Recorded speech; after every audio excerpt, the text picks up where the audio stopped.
Salut à tous les amis, c'est Nothing et aujourd'hui on se retrouve pour parler de Moonlight de Barry Jenkins qui est donc sorti aujourd'hui. Il a été primé aux Golden Globes pour le meilleur drama et il est nominé pour 8 Oscars. Qu'est-ce que j'en ai pensé? Bah, vous le voyez à ma façon de parler, à ma façon d'être aujourd'hui. Je viens d'aller le voir. C'est Normalement, je vous ai mis dans le titre critique à vif et pas critique à chaud. Le terme, je l'ai utilisé exprès. Donc, c'est que ce film est. Ouah, enfin, il est dingue déjà et je vais vous expliquer pourquoi. Déjà, avant de vous dire ça, je vais faire deux parties. Une première pour le traitement des dialogues et le traitement de la violence dans ce film. Parce que oui, ce film est violent. Parce que ce film vous remet complètement en question. J'y reviendrai tout à l'heure.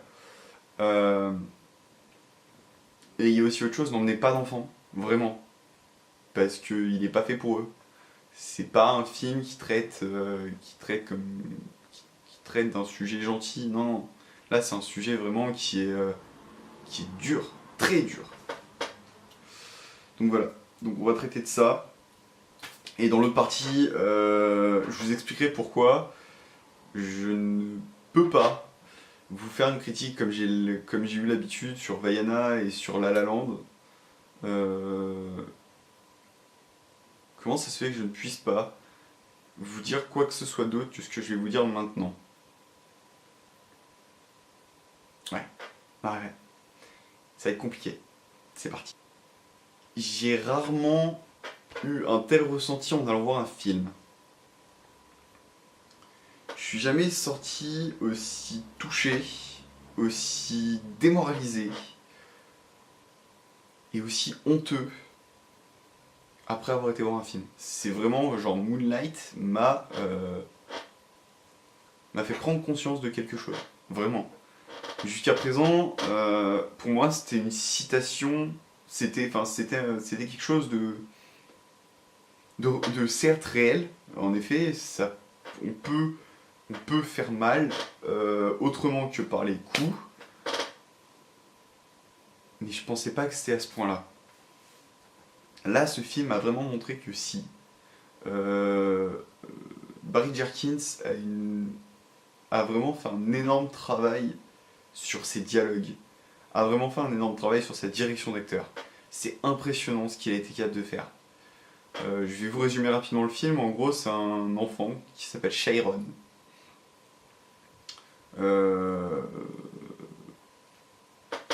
Qui en fait est harcelé de toutes parts.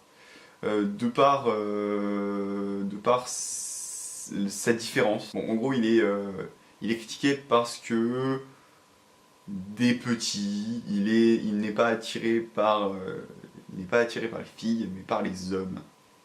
Et ça, c'est une chose qui vont lui mettre énormément dans le nez, surtout quand il sera adolescent. C'est quelque chose sur lequel il va être énormément critiqué. Autre chose, il a une situation de famille extrêmement dure, puisque sa mère est une prostituée shootée au crack. Donc autant vous dire que c'est pas marrant du tout. Et il va rencontrer un homme, une sorte de mentor, qui est joué par, attendez, je vous ressors le nom de l'acteur, qui est joué par Mahershala Ali. Je sais pas si je le prononce correctement, mais je pense que ça va être ça.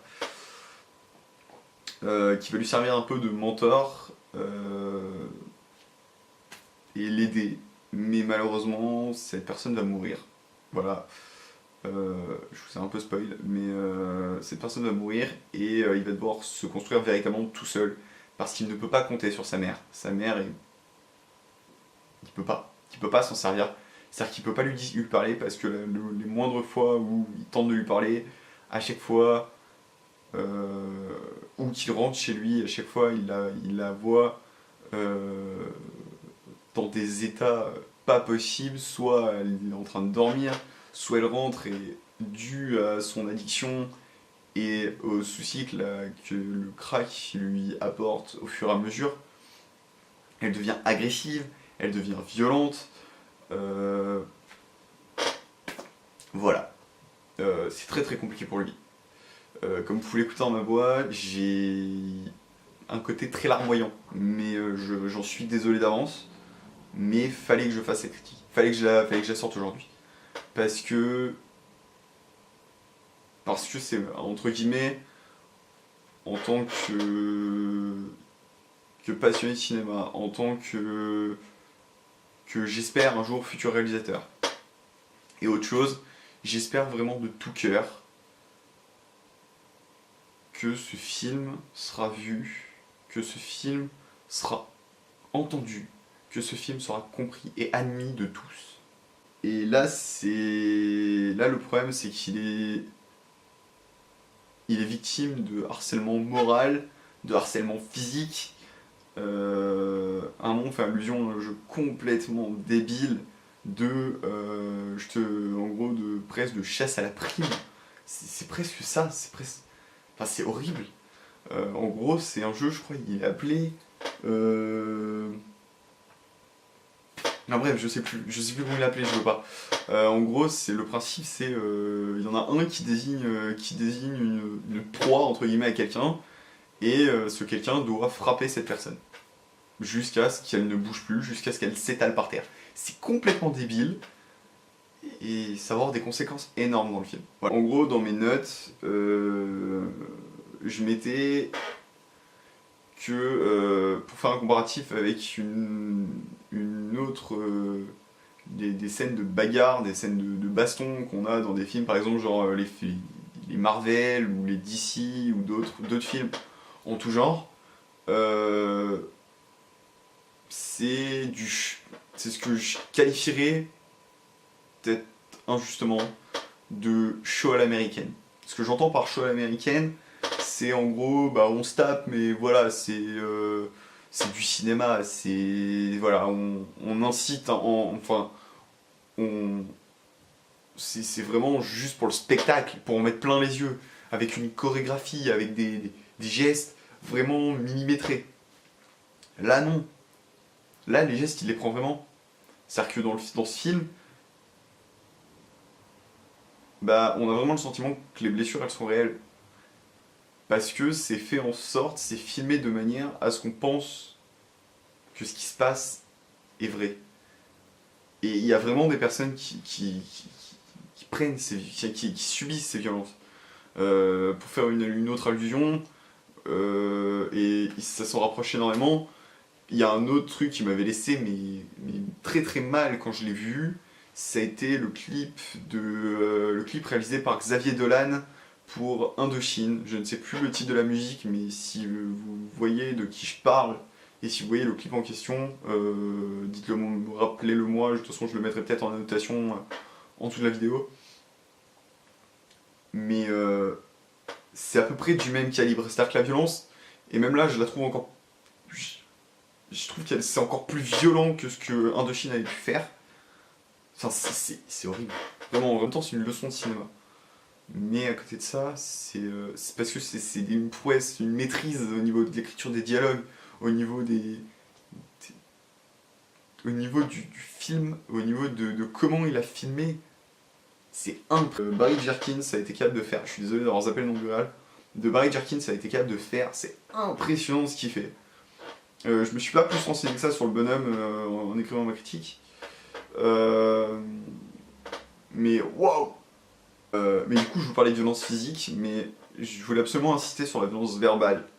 Je parlais tout à l'heure des homosexuels, des PD, comme on les appelle, et je trouve ça. Bref, c'est un truc qu'on peut. Même, je pense que en fait, je vais sortir mon vocabulaire aujourd'hui. Je pense vraiment. C'est-à-dire que ce terme, PD, tapette, machin, etc., ils paraissent inoffensifs. Ils paraissent inoffensifs, mais ils ne le sont absolument pas. Et là, on en a la preuve. Certes, c'est un film. Certes, c'est des acteurs. Mais dites-vous que... Et je suis sûr qu'il y a des gens qui vont sortir comme ça, c'est-à-dire en se disant, c'est que des acteurs. Mais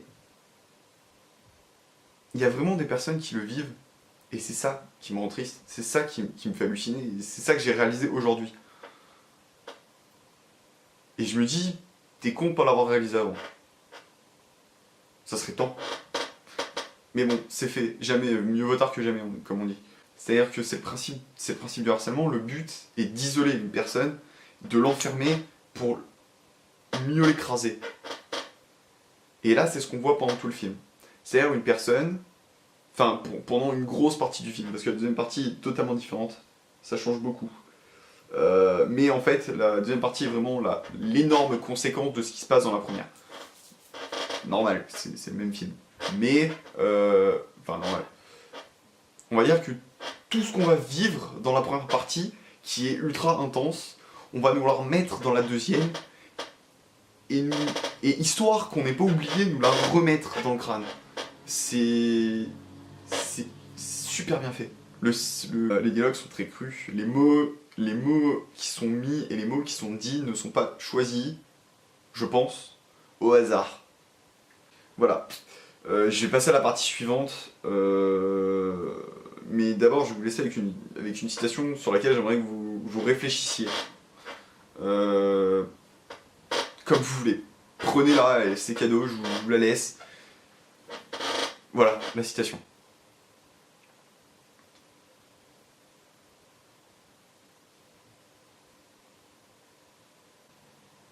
Comme je vous l'ai dit, cette vidéo elle est découpée en deux parties. La deuxième partie, d'ailleurs ce n'est pas vraiment une, ça va surtout traiter du fait que je sois incapable véritablement de vous dire quoi que ce soit d'autre sur ce film. C'est très compliqué pour moi. C'est-à-dire que là, le film, il agit comme une baffe. Une bonne grosse baffe. La La Land m'a mis une baffe. Mais j'étais joyeux en sortant de La La Land. Là, je suis triste. Triste de me rendre compte que, au final, des choses qui paraissent anodines, des choses qui... de me rendre compte en fait surtout, de choses qui sont anodines puissent faire aussi mal. Je suis en incapacité totale de vous dire quoi que ce soit d'autre sur ce film. Peut-être je tenterai d'y revenir une autre fois, peut-être avec un peu de recul. Mais voilà ce que je devais dire et ce que je me suis senti obligé de dire de Moonlight. Il faut que ce film, je pense qu'il faut que ce film marche pour que notre société prenne conscience de ce que certaines personnes peuvent vivre. Et du que communauté, que je trouve complètement débile, c'est la même chose, on est humain. Voilà, c'était mon message. On est humain. Bordel. Donc voilà. Donc encore désolé pour ceux que j'aurais fait chier en vous balançant un message comme ça, en balançant mes opinions. Ceux qui voulaient une critique ciné pure et dure avec voilà, le film est fait comme ça. Bah, je suis désolé. Mais moi je regrette rien. Ce que j'ai fait, je devais le faire. Voilà. N'hésitez pas à aller voir le film. N'hésite pas à t'abonner. N'hésite pas à lâcher un com. Pour me dire vraiment ce que t'en penses, et essaye d'être le plus constructif possible. Je pense que je t'ai lancé des pistes de raisonnement, donc vas-y lâche-toi. Et puis je vous dis à très bientôt pour de prochaines critiques. Allez, ciao, c'était Nothing. I'm left behind.